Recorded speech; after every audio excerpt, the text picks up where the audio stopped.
keros classification of ethmoid roof. The roof of the ethmoid labyrinth is formed by the fovea ethmoidalis, an extension of the frontal bone or orbital plate. The fovea separates the ethmoidal cells from the anterior cranial fossa. Medially, the fovea ethmoidalis attaches to the lateral lamella of the cribriform plate, a very thin bone structure offering lower resistance to perforation during surgical maneuvers.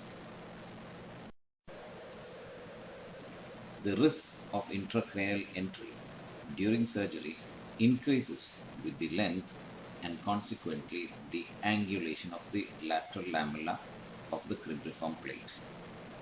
Keros has described three different and surgically important types of configurations of the ethmoid roof. The keros classification of the ethmoid roof.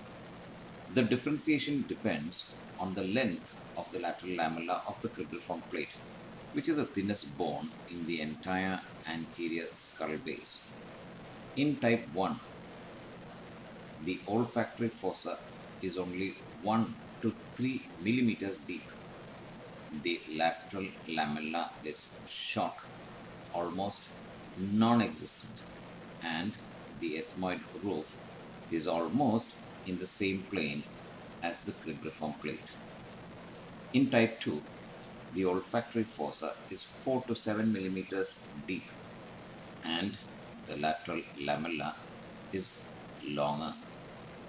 In type 3, the olfactory fossa is 8 to 16 millimeters deep, and the ethmoid roof lies significantly above the cribriform plate.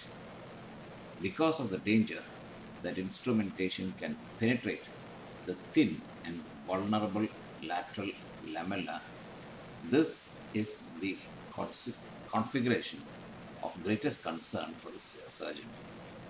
The three types of ethmoid roof classified by keros: type 1, type 2 and type 3. Type 1, 1 to 3 millimeter deep; type 2, 4 to 7 millimeters; and type 3, 8 to 16 millimeters deep.